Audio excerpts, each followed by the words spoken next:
Boa noite, amados, graça e paz. Hoje é a nossa segunda-feira, mais um estudo da Palavra de Deus. Nós estamos estudando o livro escrito por Pedro e nós estamos em 1 Pedro. Este é o nosso capítulo 9 do nosso estudo. Nós conversamos e trocamos ideias até o verso 2, nós somos do verso 2 e paramos no capítulo 2 e nós paramos no verso 10. E aí, a partir do 11, Pedro começa uma outra perspectiva. Se até o capítulo 2 ele vai nos mostrando e nos apresentando e nos relembrando acerca dos privilégios que eu tenho enquanto cristãos, dos privilégios que a morte de Cristo na cruz do Calvário trouxe a mim e a você enquanto cristãos, agora do verso 11 para frente, ele vai nos chamar alguns deveres que nós temos enquanto cristãos. E aí talvez a coisa se aperte e se afunile para a minha vida e para a sua vida também. Porque não basta simplesmente eu saber de tudo que Deus fez para mim. E nós terminamos o vídeo anterior, o vídeo 8, falando exatamente disso. De que nós temos o privilégio de termos sido chamados, lá no verso 8 que ele fala em que nós somos chamados, no verso 9, perdão, ele fala, vós porém sois raça eleita, sacerdócio real, nação santa, povo de propriedade exclusiva de Deus, e aí ele já dá um indício do que Deus espera de nós, e nós tratamos o versículo no bate-papo passado, que Deus espera de nós o quê? Que nós proclamemos a sua palavra, que nós sejamos um ator desta proclamação, que nós sejamos o ator principal dessa proclamação, que nós sejamos aquele que vai proclamar e que vai trazer as boas novas. E aí ele começa a descrever, a partir do verso 11 do seu capítulo 2, alguns deveres que nós temos. E aí ele trata alguns deveres como sendo primordiais, como sendo aquilo que demonstra tudo aquilo que nós recebemos do Senhor, como sendo a consequência ou frutos do Espírito que nós falamos em alguns vídeos anteriores. Ele espera que nós sejamos agora testemunhas de Cristo. E aí mora alguns problemas para nós aí. Eu não diria problemas, mas mora algumas coisas que nós temos dificuldades e que algumas pessoas vai se sentir pressionados. Por quê? Porque o meu falar, agora a minha vida precisa mostrar aquilo que eu estou falando. O meu agir agora precisa demonstrar tudo aquilo que eu sei e que eu tive como fruto da morte de Cristo na cruz do Calvário, como benefício que Cristo me deu, agora isso tem que ser transformado em testemunho, a fim de proclamar o Evangelho, a fim de proclamar aquilo que o Senhor nos deu também. E é esse testemunho como servos transformados por Deus, uns servos transformados a partir da morte de Cristo na cruz do Calvário, nós precisamos passar a ser testemunhas do Cristo agora.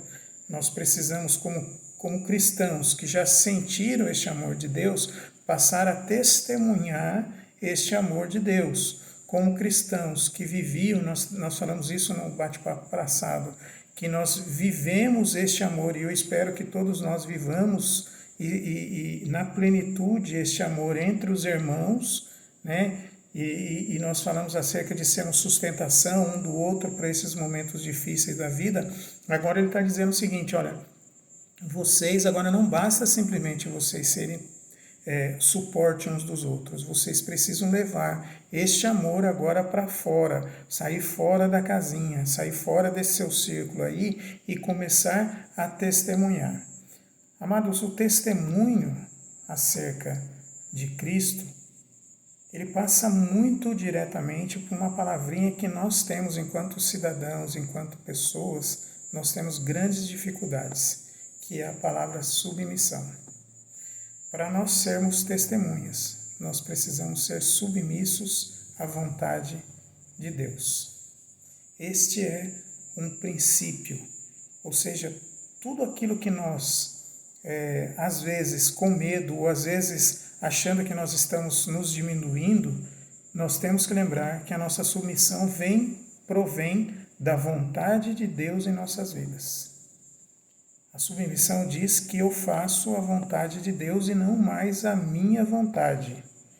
Então, todo o princípio descrito e ensinado por Pedro é fruto da nossa submissão a Deus. Portanto, se nós, à luz desse texto, nós tivermos isso cravado nos nossos corações, nós vamos entender muita coisa. E nós vamos encontrar justificativa e nós vamos encontrar base para entendermos essa questão da submissão. Porque é muito difícil quando nós lemos, por exemplo, do verso 11, e ele diz, do verso 11 e 12, e ele começa a dizer que nós temos que ser submissos, por exemplo, enquanto cidadãos. Enquanto cidadãos, nós temos que ser, por exemplo, submissos às autoridades locais. E aí mora um grande problema. A partir do verso 2, ele vai falando sobre essa questão da submissão, sobre esta aplicabilidade da submissão que nós temos por Deus, esta aplicabilidade nas nossas vidas, e é por isso que nós chamamos isso de testemunho. Do verso 11 ao verso 17, nós usamos ou vivemos essa submissão enquanto cidadãos.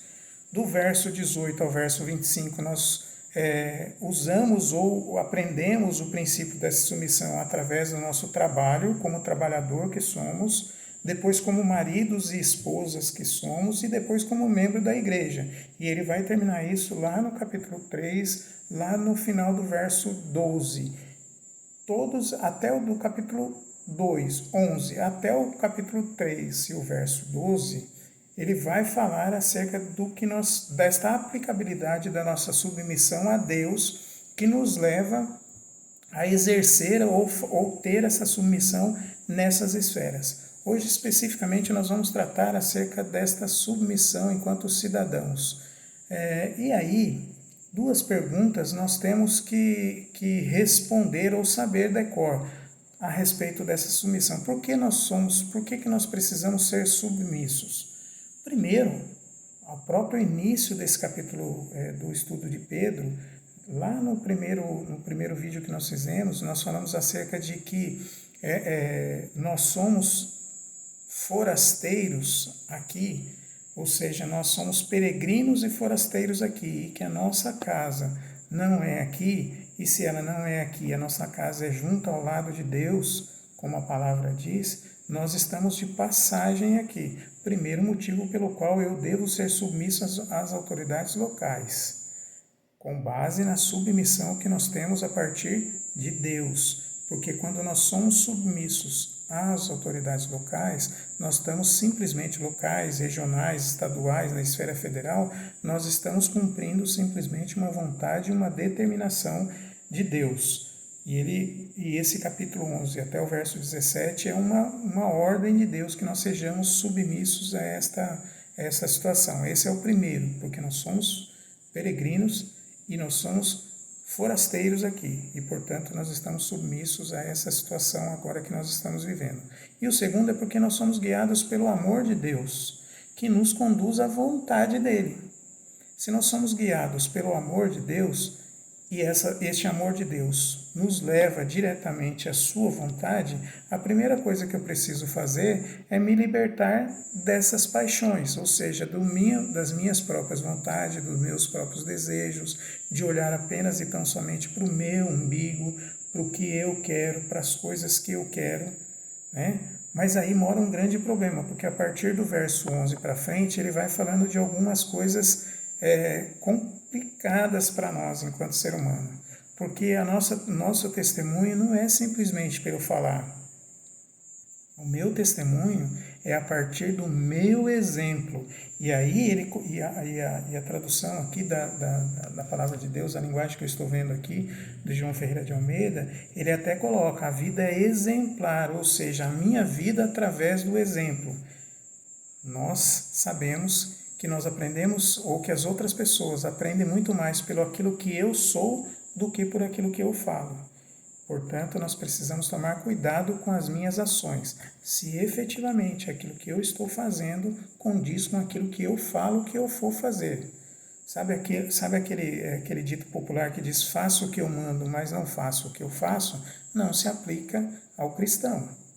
Porque ao cristão, você tem que pedir para fazer aquilo que você faz, aquilo que você vive.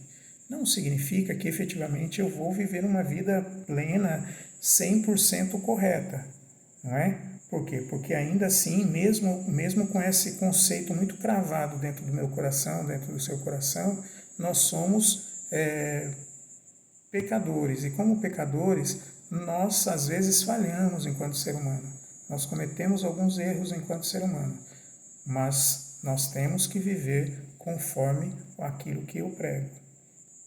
As pessoas precisam aprender, as pessoas precisam olhar para mim e querer ter o mesmo Deus que eu tenho. O único senão de cumprir e seguir as autoridades é se ela entrar em conflito diretamente com as leis de Deus. Porque toda vez que ela entrar em conflito com as leis de Deus, é a Deus que eu devo a minha submissão, lembra? É a Deus, é a partir da minha submissão a Deus que eu sou submissa aos demais, por ordem dele. Portanto, se chocar alguma lei dos homens com a lei de Deus, eu devo cumprir a lei de Deus. Exceto nessas condições, eu tenho sim que estar submisso às leis humanas. Por que eu tenho que estar submisso? E aí a gente volta de novo para a questão do testemunho. Porque o próprio o verso 16, ele diz que ainda que nós, o verso 16 não, no verso 13, sujeitai-vos a toda instituição humana por causa do Senhor, quer seja rei, quer seja soberano, porque todas as autoridades foram criadas e instituídas pelo próprio Deus. Nós precisamos mostrar através do nosso exemplo a presença de Deus em nossas vidas. E aí, a prática do bem, segundo o próprio texto da palavra de Deus, a prática do bem emudece aquelas pessoas que não são do bem. Ou seja, nós precisamos praticar o bem para que as pessoas olhem a mim e eu calem essas pessoas que nos criticam enquanto cristãos. Agora, nunca e jamais eu vou calar alguém que me critica enquanto cristãos se aquilo que eu falo não é aquilo que eu vivo. Tá certo? Você pode me dizer assim, mas Wilson, Cristo nos libertou e, portanto, como livres que sou, eu posso fazer aquilo que eu quiser. Mas aí o verso 16 termina dizendo, como livres que sois, não usando, todavia, a liberdade para pretexto das malícias, mas vivendo como servos de Deus. E viver como servo de Deus significa viver fazendo a vontade de Deus. Portanto, lembra daquele texto que está lá em 1 Coríntios 6, que diz que, 6,12, que todas as coisas me convêm, mas nem todas me são lícitas? É mais ou menos essa linha de raciocínio. Eu posso fazer o que eu quiser. Eu posso, dentro da liberdade que Deus me deu, dentro da salvação que Deus me deu, dentro da morte de Cristo na cruz do Calvário que me limpou dos pecados, eu tenho a liberdade porque eu sirvo ao único Deus. Mas eu preciso mostrar Deus na minha vida. E aí vem o do convém. Convém que eu seja submisso às autoridades locais, que eu seja submisso às autoridades estaduais, que eu seja submisso às autoridades federais, que eu mostre respeito pelas autoridades em que eu estou inserido em contexto, para que eu assim mostre efetivamente este Deus. É uma situação difícil, porque ela pega dois princípios básicos da nossa vida. O princípio do ser cristão, e aí o ser cristão por vezes me transporta para um mundo de arrogância cristã, de achar que todas as minhas verdades elas são absolutas porque eu sou cristão, e aí eu não estou sujeito à opinião de ninguém, eu não estou sujeito às autoridades de ninguém, porque eu sou cristão e eu tenho conhecimento. E eu sempre digo que a arrogância cristã é o fruto, se lá fala a respeito dos frutos do Espírito, a arrogância cristã é um dos frutos que não tem. Porque nós não devemos ser arrogantes enquanto cristãos. Nós devemos mostrar humildade, porque através da nossa humildade nós mostramos a Cristo e nós mostramos o amor de Deus às outras pessoas. Portanto, amados, todas as coisas me são lícitas. Eu posso fazer o que eu quiser, mas nem todas elas me convêm. E me convém ser submisso às autoridades neste momento, segundo a palavra de Deus. Mais para frente nós vamos falar sobre essa submissão em outras esferas, mas hoje, ainda que eu não goste, ainda que eu não queira, ainda que eu discorde, ainda que não seja do meu partido, ainda que não seja aquilo que eu penso, ainda que não seja, você precisa respeitar a autoridade. Tá certo? E eu vou terminar lendo o verso 17, por que Pedro diz isso? Ou qual a orientação final do verso 17 para nossa aplicação, para a aplicabilidade da minha vida enquanto cristão. E ele diz assim: tratai-vos com honra, amai-os, os irmãos, temei a Deus e honrai o rei. Isto é bíblico. Não é uma coisa que você escolhe fazer, mas é uma escolha que está implícita na sua vida de cristão, na minha vida de cristão. Que Deus os abençoe. Vamos orar? Senhor amado, graças nós te damos, porque o Senhor nos trouxe a paz. Gratidão a Ti por tudo que o Senhor tem feito em nossas vidas. Abençoa, Deus eterno, a todo cidadão que esteja ouvindo este áudio, este vídeo. Que o Senhor possa estar tocando as vidas, que o Senhor possa estar transformando essas vidas, curando e sarando as suas feridas. E que Teu Santo Espírito, que habita em nós, possa fazer-nos entender a Tua vontade, descrita nesse texto. Em nome de Jesus que nós oramos. Amém.